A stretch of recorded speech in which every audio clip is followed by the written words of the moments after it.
in the new apartment. Couture from the store's departments. You more like love to start. I'm more of the trips to Florida. Order the hors d'oeuvres, views of the water, straight from a page of your favorite author. And the weather's so breezy. Man, why can't life always be this easy? She in the mirror dancing so sleazy. I get a call like, where are you, Yeezy? And try to hit you with the old wapty till I got flashed by the paparazzi. These got me. I hate these more than the Nazis. All right, good evening and welcome to the Aftermath. I'm your host tonight, Saul G. Tonight I'm joined as always by the Alfred to my Bruce Wayne. BJ, how you doing? Good, chilling in the back cave. Yeah, man. How are things going? Also tonight I'll also be joined by Matthew. I'll bring him in a little bit later though. How are things in Tennessee? Going good. Anything? Not too cold, not too hot.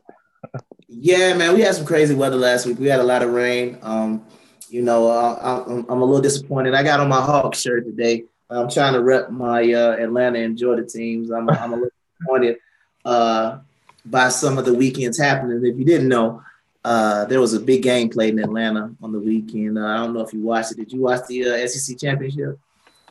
No. Well, I would just like to go ahead and thank head coach Kirby Smart because he has now officially taken the Indianapolis Colts off the hook for the dumbest play I've ever seen in my entire life. For some odd reason, we were tied up, could have won the game, we could have punted, but instead of punting on 4th and 11, he puts in the backup quarterback and he catches the ball, and instead of throwing it, he tries to run for 11 yards. So just in case you're not familiar with the previous worst play ever, go ahead and play that video of the Colts game so people can see before the Georgia one, there was one play that was even worse than that in the history of football. So go ahead and play that Colts video for me real quick. Because, my heart is still hurting. I'm not a huge Georgia fan, but just because it's the state I live in and the state I'm from. Okay, so before the Georgia fiasco on Saturday night, this was by far the worst football play ever. So go ahead and start it.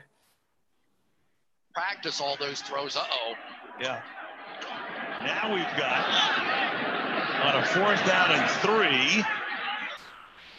You got Griff Whalen ready to take the snap.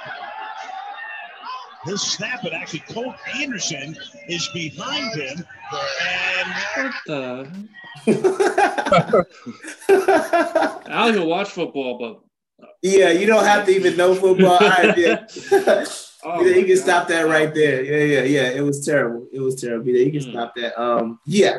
So shout out to Kirby Smart for once again having Georgia football with all this talent and blowing it in the biggest game of the year. We should be in the Final Four playoffs right now, but because we have a bad coach in Athens, we're not in it. The same way why we didn't win the national championship last year, bad coach in Athens. But enough about sports and things like that because, I'm going to kind of take it a little easier this year. This week's show is going to actually give people a lot of information because I think we're so accustomed to just doing things, right? We kind of sort of get caught up in our own world, and we realize that we sometimes don't even know the origins of the things we do. We don't even understand the history behind what it is we do. And since, like I said, this is a political-based show, tonight's show is going to be, I'm just going to give you a general overview. Maybe you do know the history of your party. Hopefully you should. Whichever party you mostly vote for. We're going to talk about conservatives, liberals, Republicans, Democrats, libertarians. We're going to discuss it all because I think it's very important to know the historical context of any, basically bottom line is you got to know why you do things. If you have no idea of the party you support or the people from that party who you support, then I feel like it's always important to know that. On a final note, as far as elections go, tomorrow is the midterm election runoff here in Georgia. So we have to go vote for the, I think PSC. which is, I think, Public Service Commissioner. And we also have to vote for Secretary of State. And I've already mentioned that I'm voting for the Democrat, only because in 2020, I don't want to hear any excuses, because we've been hearing about voter suppression. We're going to actually see an actual video of what voter suppression looks like in a minute. But we've been hearing about voter suppression. We've been hearing about all the machines not being up to date, all these other things, that were wrong with this election. So I'm going on the record saying tomorrow I will be casting my vote for John Barrow, and I hope everybody else does the same.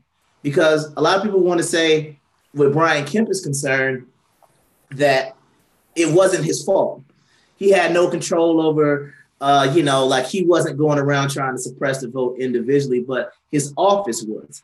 So if his office is not to be held accountable, or his office is not to be held at fault for the alleged accusations during the elections, then in my opinion, what could it hurt to have a Democrat there if, like he said for himself, the Secretary of State is more of a figurehead position than an actual administrative position. So with that being said, I'm going to get right into the topic for tonight, okay? And it's about Democrats and Republicans. And I think a lot of times people don't understand the history, okay? So when this country was founded a long time ago, there was no, Democrats and Republicans were not separated. They were actually the same political party. It was the Democrat-Republican Party. And they were actually formed against what was known as Federalists, right? So what I'm going to do is I'm going to read you the definition of what is a Federalist, okay? Now, a Federalist was this.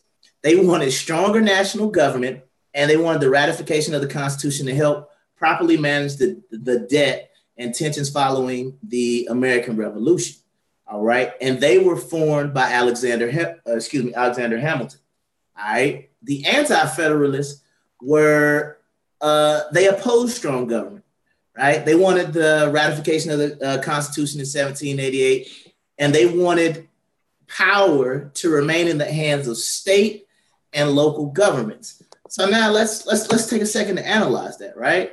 If you think about what an anti-federalist is, right, and you think about the present day Democrats and Republicans, who's for more or less states' rights? You would say the Republicans, right? But when it first started, Democrats and Republicans all were together to basically, form this group to go against that, right? Because we only had one Federalist president, who I believe was John Adams. So the second president after, the second president of the United States, John Adams, was the only Federalist president, because we don't really consider George Washington a president who actually belonged to a political party. Okay, so that's a little bit of the history of where it started. So then my question is, where did it all kind of go sideways? Okay, around 1824 or so, all right, that's when the party split. So a lot of people I know like to go a little bit further and talk about, I think, the Southern strategy, about where the party switched and those different things started. But I like to go back a little bit further when they actually split. And this is when you have what was called the Jacksonian Democrats. Okay, so Andrew Jackson became the president and he ran as a Democrat. This is the first time we start talking about Democrats and Republicans. If you remember what Andrew Jackson was responsible for, he was responsible for the Trail of Tears. So it's kind of odd how, if you think about how, Democrats today are like, they think the word Redskins is offensive. They want them to change the name of the football teams. They're very, on the surface, very pro-Native American, but the actual founding of their party was someone responsible for one of the most horrible things you could ever have to happen to the Native Americans. Versus now, let's talk about the Republican Party, because the Republican Party basically didn't come to be founded until around 1854. And it is true when they say that the Republican Party was basically founded as an as an abolitionist party. They were very against slavery, and that was the root of why the Republican Party was founded, because the Democrat, they were very for, especially in the South, they were very for slavery. So that was one of the reasons why the Republican Party was founded. It was founded in 1854.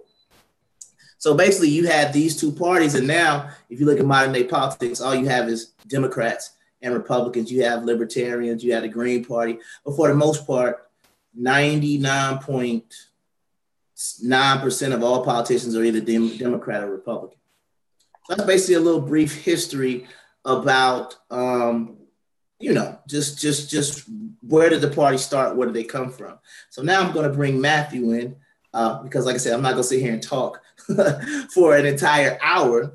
And I'm just going to ask Matthew some questions just to kind of get the conversation going. And I just want to know your honest opinion. But I've already explained to you the history of the Democratic Party. And I've already explained to you the history of what was founded as the Republican Party. So if you look at based on how both parties were founded, then can you give me any explanation as to why a party that was founded as an abolitionist party and then a party that was founded under the rule of the person responsible for the Trail of Tears, why the majority of minorities would vote Democrat versus Republican in present day tense? Do you have any explanation for that? I think that has to do with probably the 1930s and FDR's New Deal. Because during the Great Depression, we might start seeing a shift of the Black vote because of the New Deal benefits. Even though they were not really sufficient, Black Americans suffered as well. And they thought, if they could vote on this ticket, they might, reap some of the benefits of the new, essentially, which was the basic forms of a welfare state. So they saw it as, I say, a lesser evil at the time, even though that was during the time Jim Crow, the KKK was becoming prominent, especially during the 40s. So that's my take on it. Essentially is the need and call for some sort of assistance financially. Right. Is why. Yeah, I think that was definitely a part of it. I think the first one of these video clips we're going to have is because we want to talk about how the party platforms changed, because we already said that the establishment, right, when it was established, the Democratic Republican Party were against big government, right? They were against the Federalists. They were against John Adams. They were against Alexander Hamilton. All these people who wanted big government. Remember Alexander Hamilton, they formed the Bank of the United States. They were forming federal banks, which, the anti-federalists against, because basically what they were feeling like the anti-federalists felt like the United States was going to go closer to a monarchy, right? Because that's why we fought that war in 1776, because we wanted to get away from kings and queens, and we wanted to get away from the Church of England, and we wanted to get away from the Catholic Church, and we wanted to get away from all these very, very powerful entities that were basically controlling us. Right. So if you look at how Democrats and Republicans both started, they both started out being states' rights and against big government. So in this first clip that we're going to watch is from a movie called The Free State of Jones. And this was the feeling. It's a very powerful scene from the movie. Amongst most recently freed Blacks, because in 1865, if there was a coon, an Uncle Tom, a sellout, a house Negro, if you will, then during this time frame, it definitely would have been the person who was voting for Democrat. Now you fast forward 152 years later, now that's completely flipped. But for anyone, like I said, I do understand this is a movie, and you got to take it in context, but it's pretty historically accurate as well.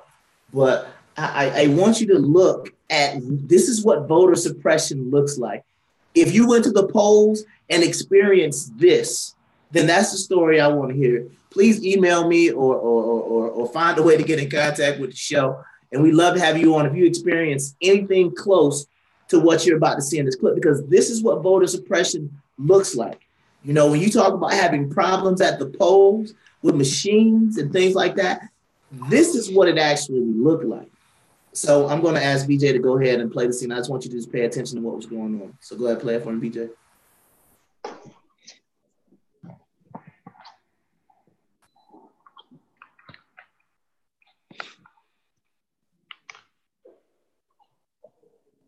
We like Republican tickets. We ain't got those yet.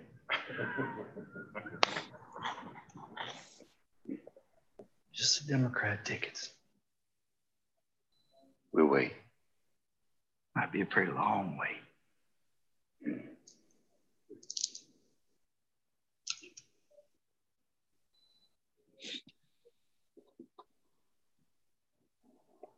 Let me explain something to you. These men are here to vote. They mind dying a whole lot less than you do.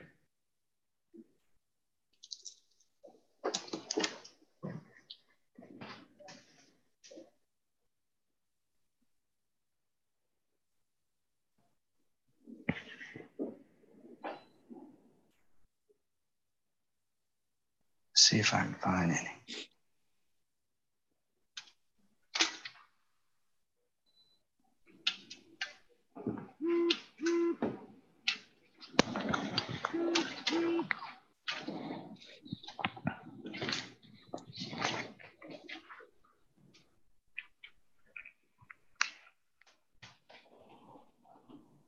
All right, and for those who are just listening, it says that the official election returns in 1875 were 419 votes for a Democrat and 2 votes for the Republican. And if the scene was to continue to the next scene, they actually lynched a guy who tried to show up and vote Republican. So when people talk about voter suppression and all these other type of things, like people actually used to get killed for trying to vote Republican, which to me is hypothetically one reason would be fear, would be the reason why. And it's just kind of sort of just continued over a generation why the majority of people vote, Black people, if you will, vote Democrat. But I think this was a very powerful scene. You can go ahead and stop that right there. A very, very powerful scene. Have you seen this movie? Yes, I've seen it. How is it? It's pretty good. I mean, it pretty much, I don't know how truthful the whole Jones County thing in Mississippi is, but apparently some ex-Confederate soldiers and some recently freed slaves got together to basically almost form their own kind of country within this county that was segregated. And they kind of came together and kind of fought a little mini revolution in that city. But I always say it's a movie worth watching. I'll put it to you like that. If you've never seen it, I'd say watch it. Okay, Have cool. you seen it, Matthew? What's up? Have you seen Free State of Jones? I've seen a couple scenes on YouTube. Okay, you've never seen the whole movie. You just saw the clips that the majority of people talk about. Got you. So going from a historical perspective, if you start to go ahead and you start to move through major happenings, then it's kind of odd to me once again why we're in this the place that we're in right now. Another thing that was very I remember I already asked you, Matthew, about why do you feel that Blacks majority vote this Democrat, and I would point to something in the Black community in the early 1900s called the Atlanta Compromise. Have you ever heard of that? No, actually. Okay, well, the Atlanta Compromise was basically a non-written agreement between some of the Black leaders in the South and Booker T. Washington. All right, Booker T. Washington was the president of the Tuskegee Institute at the time. And he basically came together and said, hey, look, we won't fight back. We pretty much just want to be left alone as long as you'll provide us some sort of assistance with education. If you'll provide us, some sort of, we can basically, we won't fight segregation. We won't run for politics. We won't oppose whatever you want to do. We'll pretty much just stay there our own, keep to ourselves, and we'll mind our own business as long as you assist us with education. And it was basically an unwritten agreement between the Black leaders, Booker T. Washington, and the White leaders at the time. But the agreement kind of was opposed by W.E.B. Du Bois. Du Bois, this is when the NAACP got founded, okay? So he opposed it. He eventually was for it. Then it's like he changed his mind and he decided to form the NAACP. And the NAACP's was to fight for civil rights, oppose Jim Crow, fight for voting rights and things of that nature, because Booker T. Washington was like, he didn't even care about the right to vote. He knew education was the key. So he was basically saying, we'll stay out of politics. But W. Du Bois was like, look, no, that's not right. I'm going to form the NAACP, which is going to be this advocacy group because we need to vote. We need to express our voices. We need to. What year was this? This was in 19. I want to say, let me look. It was 19. Hold on. Yeah. It was in I think 1895. Wow, okay. Because yes. it's a funny point that you make that he put a lot of emphasis on education and the individual, because I'm sure you heard of Black Wall Street, right? Correct. Tulsa, Oklahoma, before the race riot. Well, before the race riots, Tulsa, Oklahoma. And essentially that was a segregated community, but the segregated community was forced to, and they did it well, pull their own resources and their own money into their own businesses. So they eventually was starting to obtain wealth. Right. And that was still under segregation and discrimination, obviously, because they had the race riots. And these were military men that were armed. They actually defended their community pretty well. It's just that once they started throwing Molotovs or whatnot, and started burning everything down, that's when it fell. But they've actually, under a segregated community, were able to provide numerous, commodities to their own people.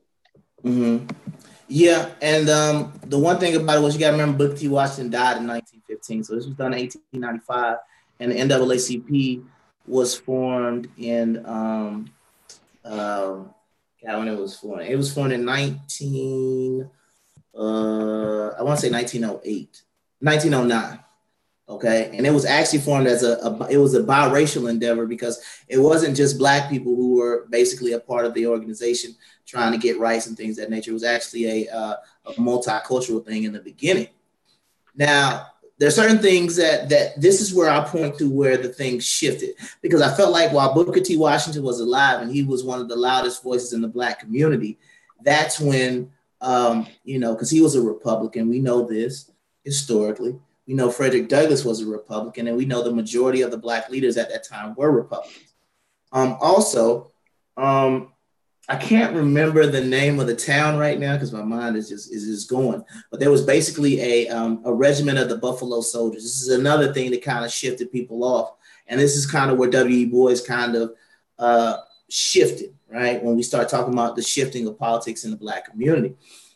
There was something in Kansas, I believe it was in Kansas, not Fort Leonard Wood, but I'll come back to it in a second. But basically, Teddy Roosevelt, he basically gave a dishonorable discharge to this group of, I want to say it was called the Brownsville riots, maybe. I might be wrong on that one, but I think that's what it was called. It might have been called the Brownsville riot or the Brownsville raid, I believe. And basically what happened was it was a group of Buffalo soldiers that was there. Okay, and here it is. It was in 1906.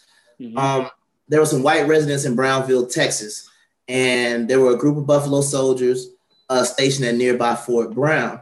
There was a white bartender that was killed, and a white police officer was wounded by gunshots. And then basically what happened was townspeople accused members of the Buffalo Soldiers or the 25th Infantry Regiment of being guilty.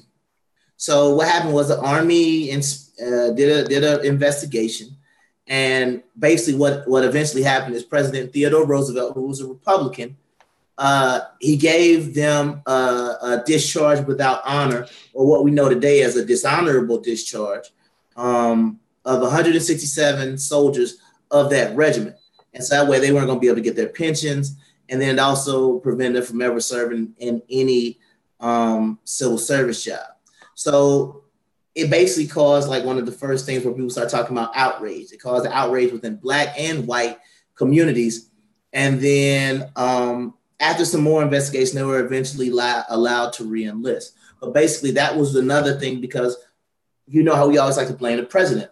So because FDR was the president at the time, and he was the one who issued the dishonorable discharge to that regiment, who everybody knows the Buffalo Soldiers were Black. So it gave some of that ammunition to go ahead and say, okay, let's branch out. Let's leave the Republican Party, because look, we got this Republican Party who is dishonorably discharging one of the most famous infantry regiments of black soldiers at the time.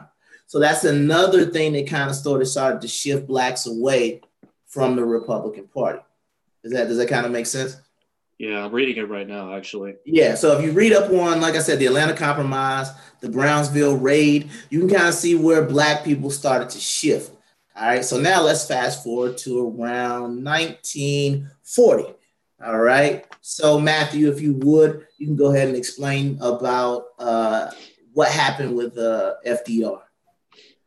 Well, from my understanding is during 40s, particularly after 1945, there was no definitive conservative Republican voice to be heard, and there was an insurgence of socialism. So in response to that, we start seeing a coalition form of people that have fundamentally similarly rooted ideas like the Constitution, but other minor discrepancies like libertarianism is considered right wing. So we start seeing that form into the Republican Party as liberalism starts to shape into a bit more of a socialist socialist ideology, because liberalism and the Democratic Party wasn't really too different than Republicans, particularly in national defense. JFK was for lower taxes and high national defense, while Dwight D. Eisenhower actually was for low spending overall, which included military. Right. So when we get through the 40s, we start seeing, as I'm reading right here, anti-modern liberal thought. We have a response called traditionalism. Religious conservatism starts to form into the Republican Party, how we have to go back into our roots with God and etc. And then fast forward to the late 50s and 60s, we start seeing the Republican parties start to take a form of media, because what the Democratic Party seemed to have gotten down is getting their voice out. They know how to talk to the little guy. So in the late 50s and 60s, we start seeing the National Review come up. The first real conservative magazine that caters to people that are on the right. And the coalition starts to develop again in response to communism, like the Soviet Union. Mm-hmm. So I'm looking right here, sorry. Nah, you're good. So essentially what happened with the 40s and 60s was that there was an insurgence of socialism in the Democratic Party, and we start seeing a further along the line shift, and the welfare state, of course, starts to form as well. Got you. So I think all of these things are factors to kind of basically ingrain in us why we vote how we vote. And basically kind of talk about where, if you look at kind of the platforms and you kind of sort of look about how things have kind of shifted over the years, it becomes very apparent that there have been ideological changes within the parties. I don't believe in like a Southern strategy sort of, where they just... Yeah, from what I know about the Southern strategy is that Nixon actually was campaigning in more modern, more, I guess you say, accepting cities in the South. I don't recall him actually going into the deep South to win. He sort of campaigned in the more modern areas that were similar to New York in terms of the mindset of black and white. Yeah, the only historical person that we know for a fact switched parties would be someone like Strom Thurmond, who was a very prominent member of the Republican Party for decades. But you can go back and research Strom Thurmond, and during the 1950s, he was a Dixiecrat. So he was actually, like a Southern Democrat, which is at the time one of the worst political affiliations to be. So we know Strom Thurmond switched, but we don't really know as far as a fundamentalist change. I know a lot of people start to argue, but I'm not here to really discuss Southern strategy, because to me, it's more of a conspiracy theory than an actual thing, because it's not, you can't back it up by fact. You can sit there and say, well, the platforms changed.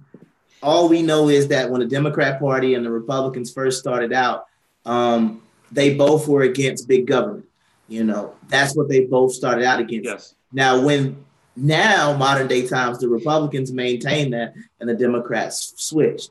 So one thing, and this is another thing I want to do, I'm going to have BJ play the the John F. Kennedy ad from the 1960 election, because I think Kennedy was very, very important in solidifying why Black people are very heavily Democrat. Because the thing about John F. Kennedy, and I think this is kind of funny, if you kind of listen to some of the things, because it's like a song. It's more or less of a song that we're about to listen to.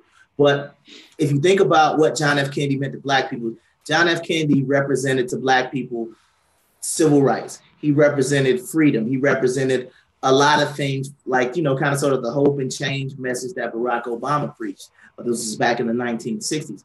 And I believe that his being a Democrat is, to me, the major reason why the majority of Black people, because I know people who, like I said, my dad told me, everybody in their class cried the day he died, the day he was shot and all those type of things got. When they heard that he, like everybody in his entire class, teared up and cried. And I feel like Kennedy is responsible for the majority of the reason why Black people definitely, to me, more than any other reason, shifted to vote Democrat, because they basically credited him with basically giving us civil rights. So I think that Kennedy was reading. So I just want to kind of show you about what the Democratic message was in the 1960s. And the other thing you got to understand is regional politics is very important to understand, because I know a lot of people want to talk about the Democrats were the party of the KKK, right? Or they want to say, some people talk about how the Republicans do different things.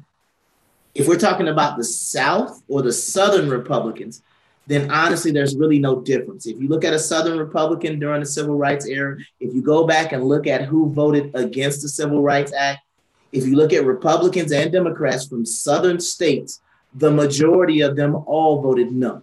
So there's really so you must know it from a geographical perspective as well, because you have to get context. That's very interesting that you say that, because have you ever heard of the Blue Dog Coalition? No. So the Blue Dog Coalition, which I find Rockefeller Republicans to be very similar, is that the Blue Dogs are typically in the South. They're Democrats in the South, and they actually are pretty conservative. Like, I would say an example, this is a bit of a rough example now because he sort of doesn't really go by policy or vote on policy similar to his original intentions, but Joe Manchin would be an example of a Blue Dog Democrat. They're fiscally conservative or socially liberal, as in New York, Nelson Rockefeller or the Rockefeller Republicans, a fiscally conservative, socially liberal Republican. So I found that pretty interesting. He made that point. Yeah, because I think sometimes, or depending on what state they're in, right? Like, if you look at the platforms look at some of the Republican governors that exist in New England, right? Like some of them are pro-choice. They're not as far right as if they were like somewhere where I live in Georgia. Like I think you're in Maryland, right? Larry Hogan, actually, yeah. I was asking a couple of my friends because I'm from New York, but going to school in Maryland. Larry Hogan, apparently, he signed a couple bills to cut down on gun rights. Mm-hmm. And he's a Republican, right? Here. Yeah, he's a Republican here, and he's relatively centrist. Correct. They keep voting him in. They love him. Right, and see, that's the thing. If you look at it from a geographic perspective, it's like your northern Democrats and your northern Republicans tend to be more, more centered than, the people in the Deep South. The Deep South continues to be, more or less further to the right. So if you watch this little song, this was basically a John F. Kennedy advertising from the 1960s. So BJ, go ahead and play this for me.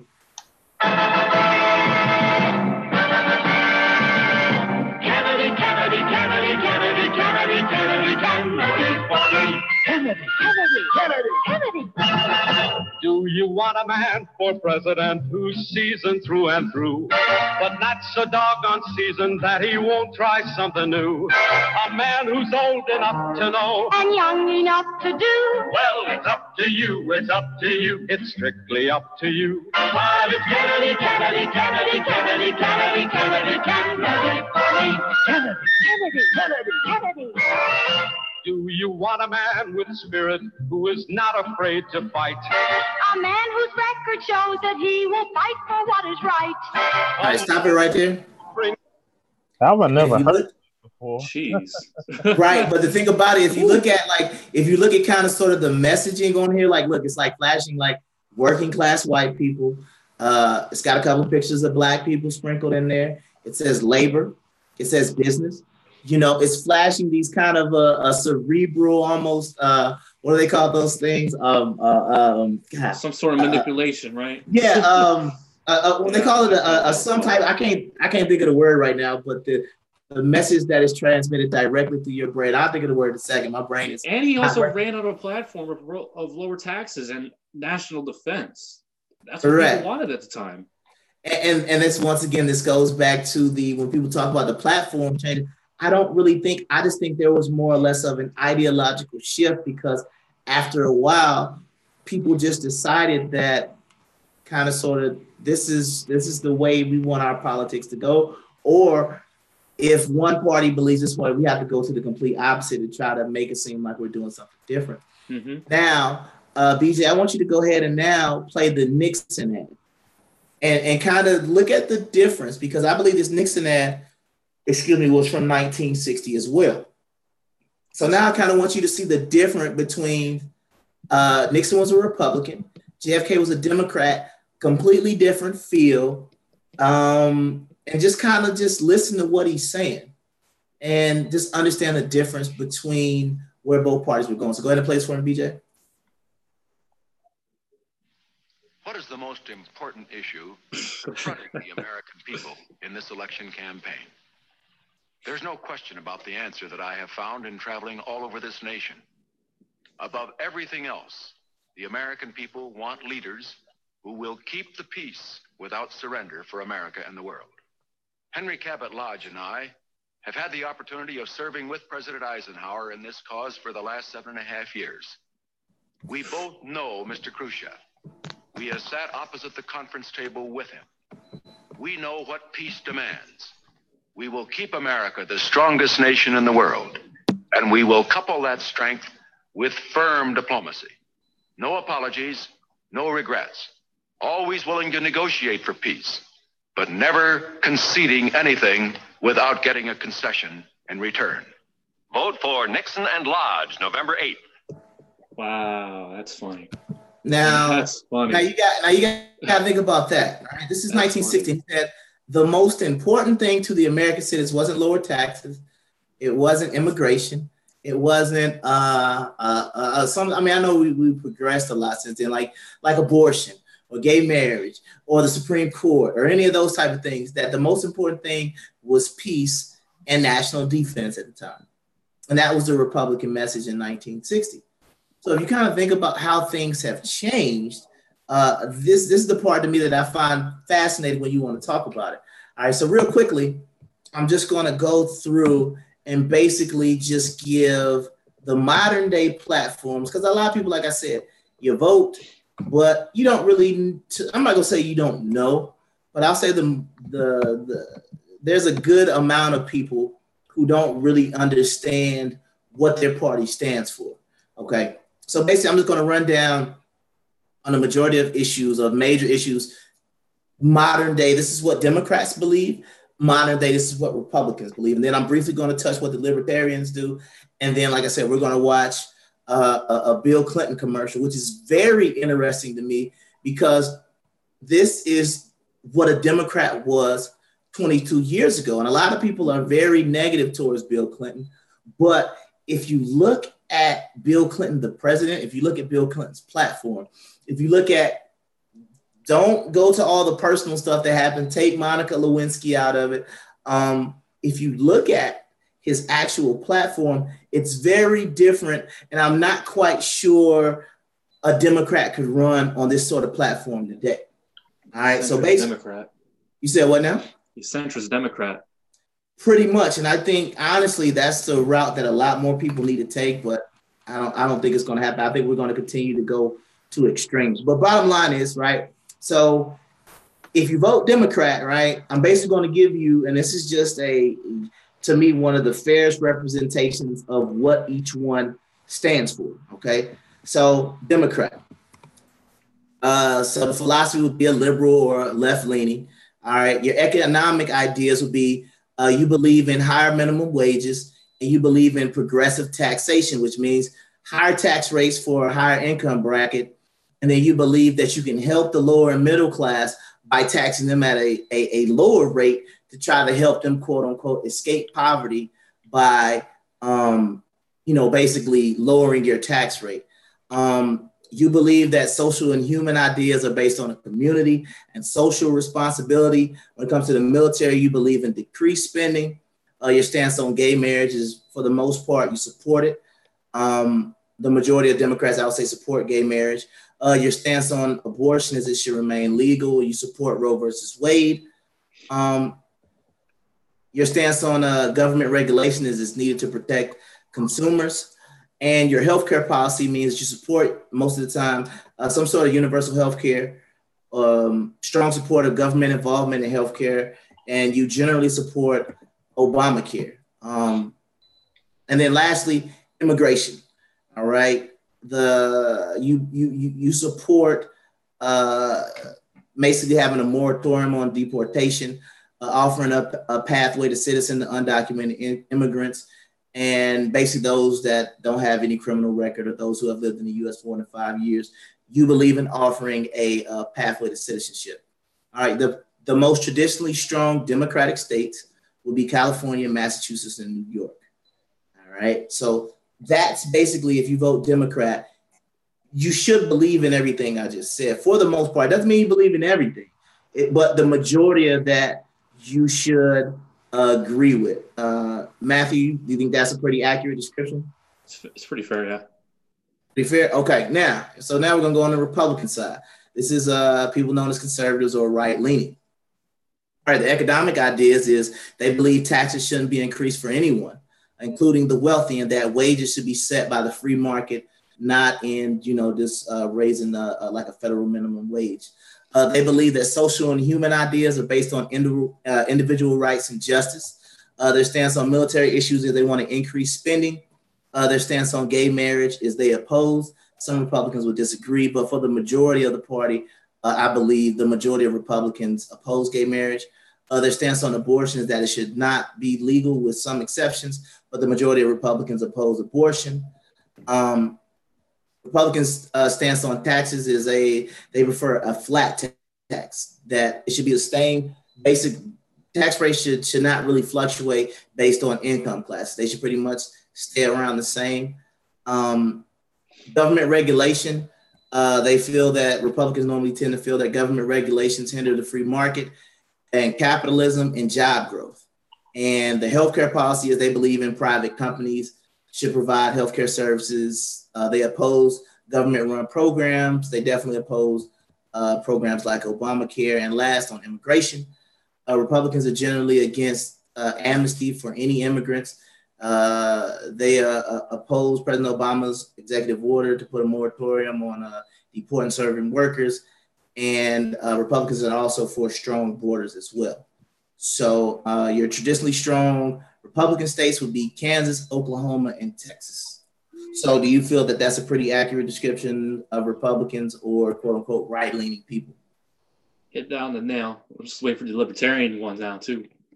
Right. So now if we want to discuss libertarians, because a lot of people don't even really know what libertarians are, but for the most part, libertarian, because that's what I identify. I feel weird saying that word, but I identify as a libertarian more or less than a Republican, a Republican or a Democrat. I would say my views are more libertarian because basically what a libertarian is, it's kind of sort of a blend of both. It basically says on social issues, we tend to be more socially liberal, which means that on your gay marriage, your abortion, even immigration to a certain extent, we kind of sort of, yeah, definitely. I'm glad you brought that up. We can just go through the libertarian mantra is as long as it doesn't infringe on your personal freedoms, then it should be legal. So we're talking about prostitution. We're talking about gambling. We're talking about all forms, all drugs, not just marijuana, all drugs. We're talking about polygamy, all those different types of things. all of that should be legal and the government should remain out of it. But as far as the conservative part of being a libertarian would be, we're fiscally conservative. We believe in decreasing the power of the centralized government. We believe in lowering spending. We believe in definitely states' rights over having, the state government should be able to regulate their own states versus having a strong centralized government. So that's basically the libertarian mantra versus, Republicans and Democrats. So libertarians are kind of sort of in the middle, but like I said, I'm definitely on the right side of it because I'm definitely more conservative than I am liberal when it comes to a lot of these issues. But, libertarians basically say, the more government you put into something, the worse off it becomes. That's basically one of the things about libertarians. Did you have something you wanted to add to that, Matthew? I was about to say Larry Sharp. I was following him for a hot second in New York. Mm-hmm. I think he's a pretty good example of a libertarian, essentially, that some libertarians are actually probably more free market than some conservatives. Like what he was saying was he would allow Uber, Google, and Lyft into the cities to go into competition with the MTA, so the MTA can up its infrastructure. And that's essentially what he's forcing, a free market. So yeah, I hit that one on the nail for libertarian because I do have some libertarian principles. Yeah, I always say I like the what's the guy's name? Ron Swanson on Parks and Recreation. If you ever watched that show, oh yeah, he always talks about being a libertarian, and he basically talks about how wasteful the government is and how anything with the government in it. And I know he's a fictional character, but to me, he's also a good representation of what a libertarian is. And to me, the big problem with the Libertarian Party as a viable choice is the majority of the libertarians. They're not, honestly, they're just not that relatable, or they're just not that, they don't really get the excitement. Have you seen the libertarian debates? I have not. It's funny. Some of these guys, what's interesting, some of these guys are so libertarian, they don't want any form of identification whatsoever. Yeah, and that's Gary Johnson look like he's intelligent, like an intelligent genius. Correct, because it's like, and that's the problem. Because I remember in Georgia, we had the one guy running for governor named Ted Metz, and his entire focus during the debates was all he talked about was hemp this, hemp that. We need to we can make all this money off of hemp. We can make all these products out of hemp. We need to legalize marijuana. We need to do this. We need to do that. And it's like at the same time, it's like, come on now, we got plenty of things that we could be talking about, but we need to like if you actually went. And like I want to say the website is Ted Metz for governor. If you actually go and look at his platform and how he talks about education, he basically breaks down every single aspect of the government. If you actually go back and look at it, it's very, very in-depth and it's very interesting. Like I said, he's had one of the one of the best platforms I've seen probably in the last 20 years. But the only problem is the messaging and the messengers are always it's so bad. You know what I mean? Like to me, libertarians should be like racking up right now with seats, because you should be so tired of Republicans not keeping promises and Democrats just pandering for votes. A libertarian should just be able to come in and be like, hey, look, I'm the best of both worlds. Vote for me. But they have 0 seats.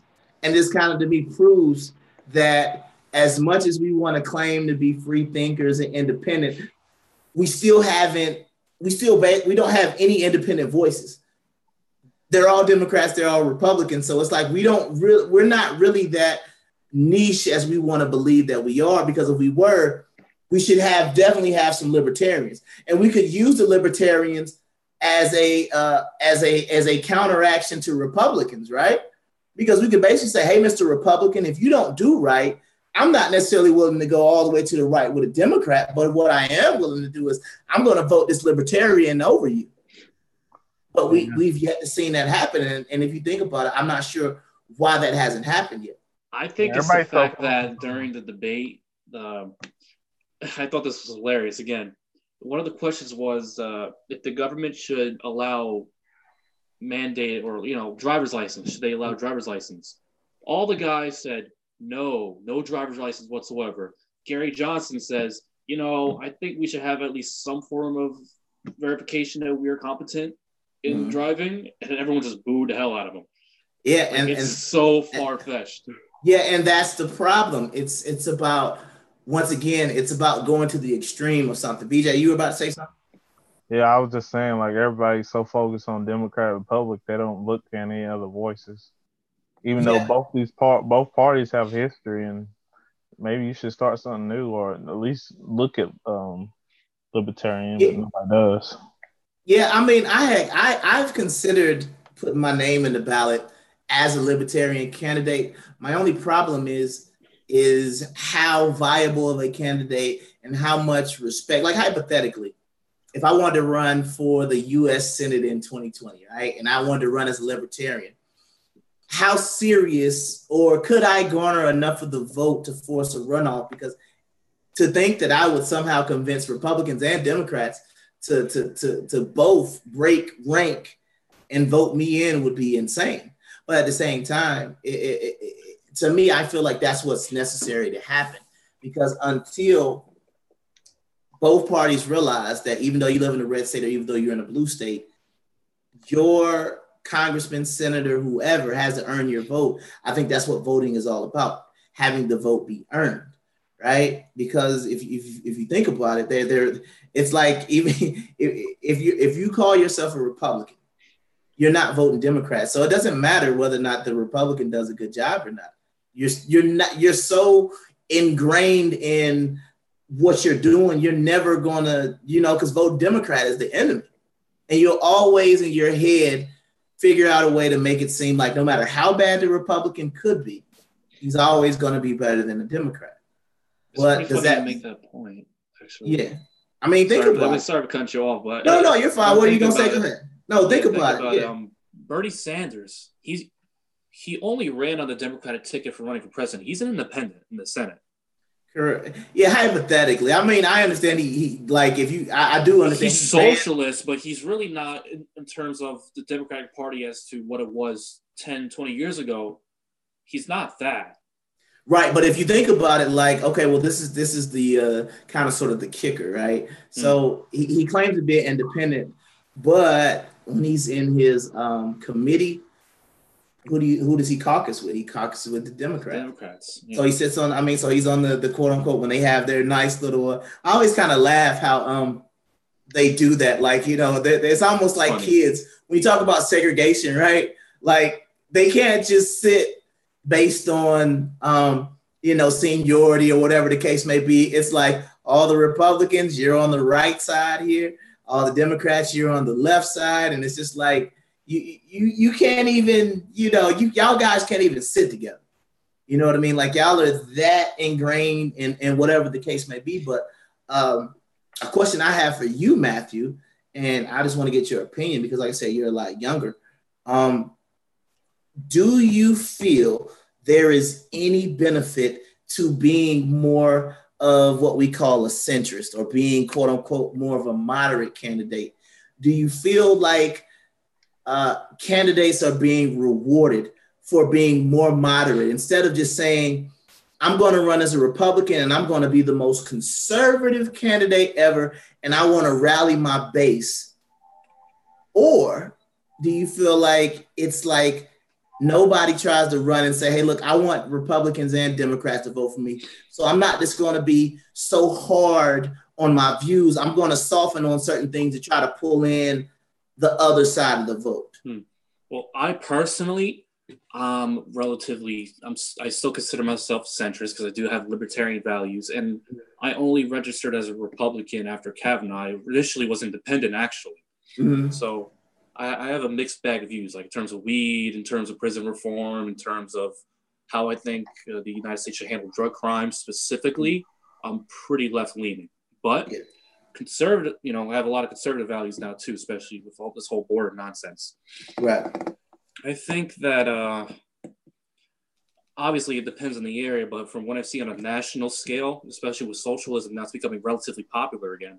Ocasio, Bernie, they had the whole Democratic Socialist platform, and now they're even lobbying Nancy Pelosi because they want green jobs.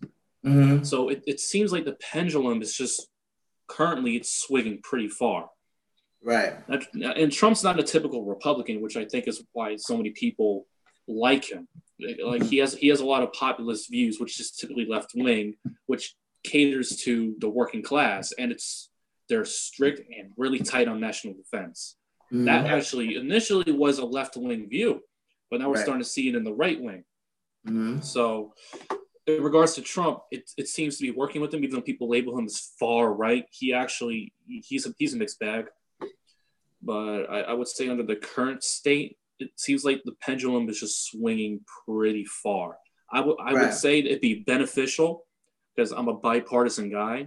Right. And I do believe that liberals, fundamentally, I'm talking liberals, not leftists, have rational concerns for the people that vote for them. They are supposed to look after the little guy. That's what they're there for, is to make sure the hierarchy or structure of free market doesn't get too out of whack. They put it in check. It's called balance. But I don't think the current state is going to have it. I don't think. And right, because the one thing that I noticed is, do you notice how people always get celebrated, right? Let's say, like, for example, John McCain was celebrated for being the Republican that worked across the aisle, right? Jeff Flake was celebrated on the media by being the Republican. Jeff Flake, I don't know about him now. But I'm just talking about like his perception, right? Yeah, he was seen as the guy who was getting a lot of credit. Remember, he's on the whole let's protect the Mueller investigation and things like that, right? So he's always seen as, look at how open-minded he is because he's willing to work across the aisle, right?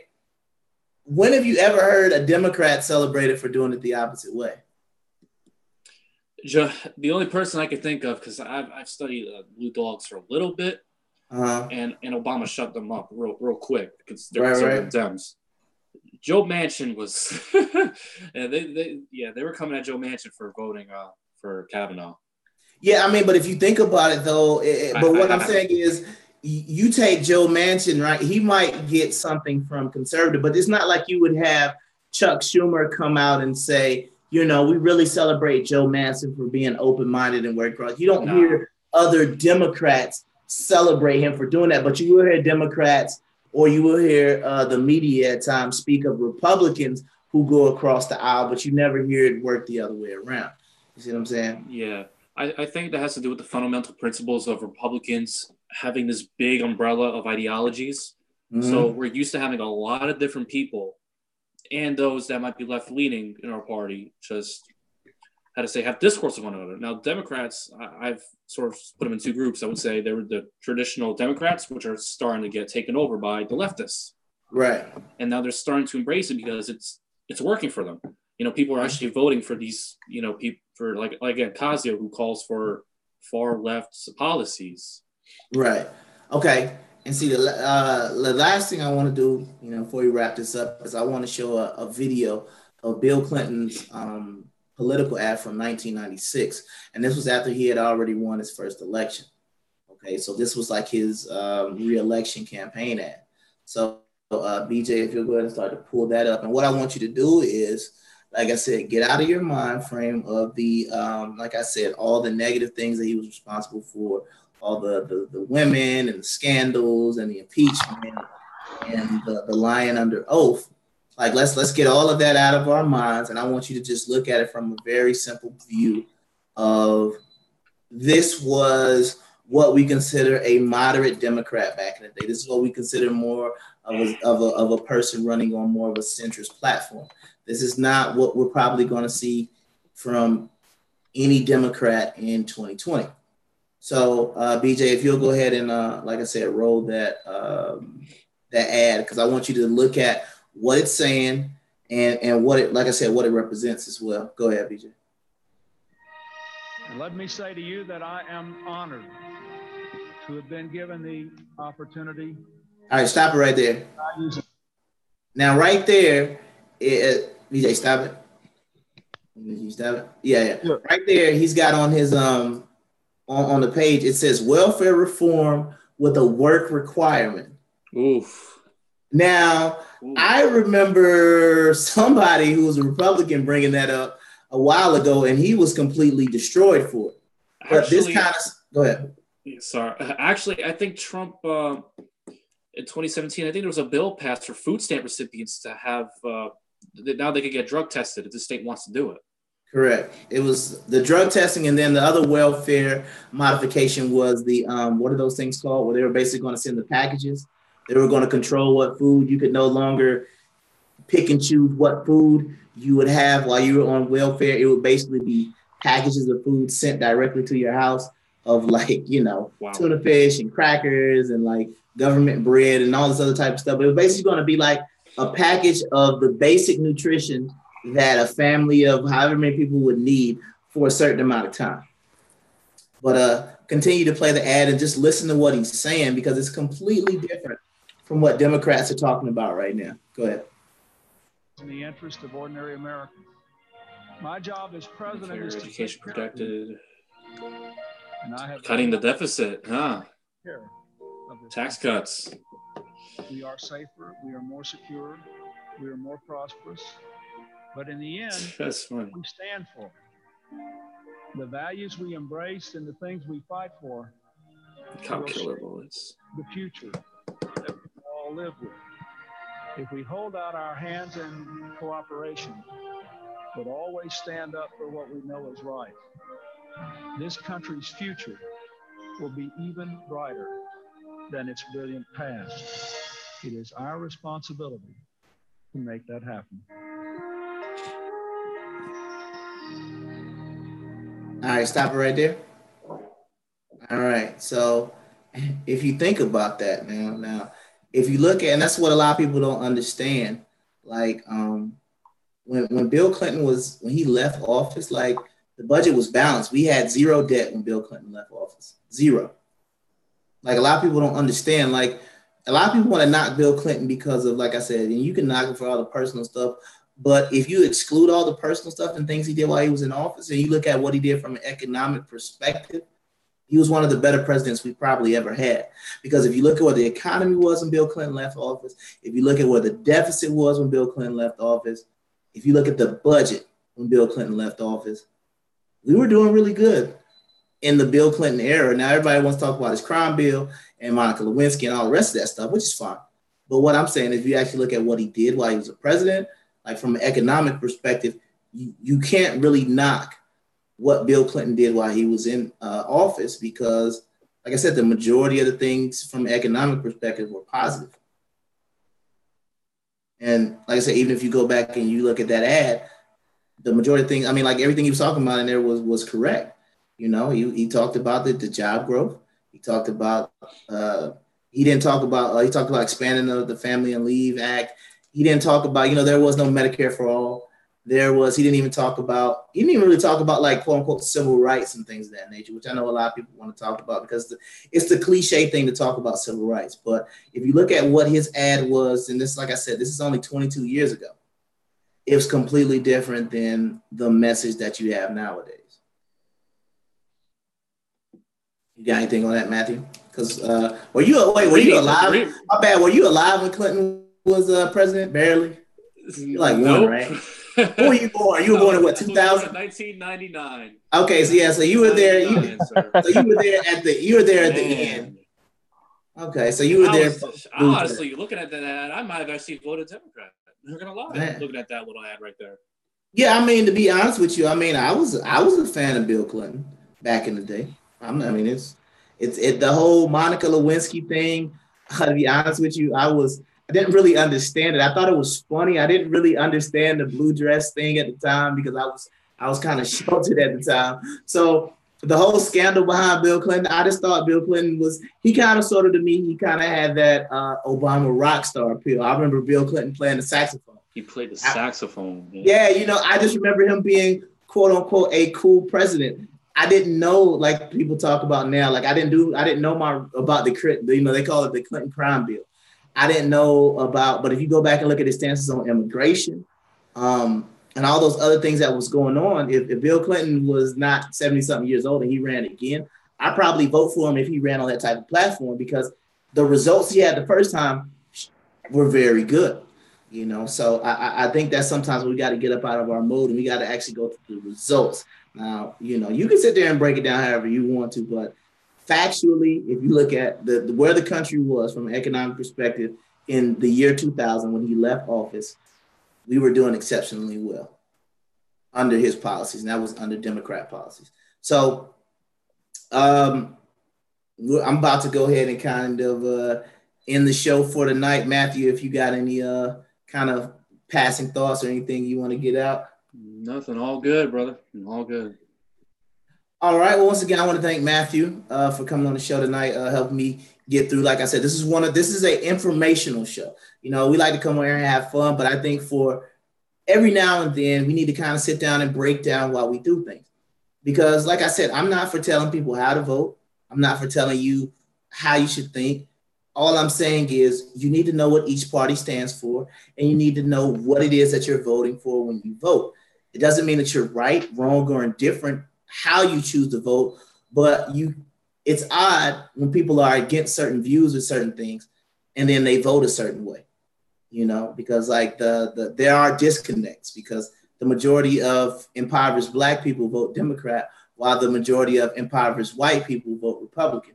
So we have these disconnects along party lines. The same thing can be said about, as we call them, evangelicals. White evangelicals tend to be Republican. Black evangelicals tend to be Democrat. So we have these divides, and I think sometimes there's really no explanation for why. But I think if we start to examine things from a historical perspective, at times it helps to give you greater perspective on why things are the way they are. I would love to see the country go more towards the center. I know some people would disagree with that, but the reason why I feel like if we all kind of come closer in the center is I don't feel like politics will be as toxic as they are now.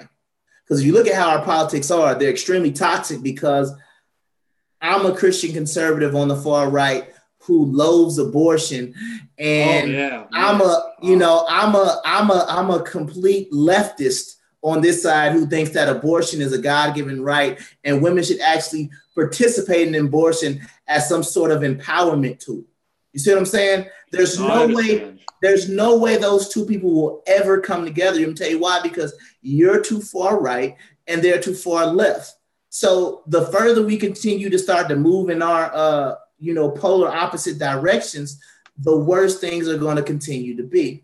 So I do think that conservatives, Republicans need to be more open-minded, because I'm tired of seeing these elections where somebody wins 50.8% to 49.4%. That's not us coming together. That's not even us being convinced that one candidate is really better than the other. That's just basically, like I said, towing the party line and basically saying, I'm going to go straight ticket R, or I'm more than likely going to go straight ticket D. And it's not getting us anywhere. All we're doing is making conversation and everything more toxic. So, like I said, as always, I'd like to thank my man BJ for helping me with the visuals and the graphics of the show, as always. And like I said, we will be back next Monday at the same time, 8 p.m. This has been The Aftermath. I am Saul G, and you have a wonderful night.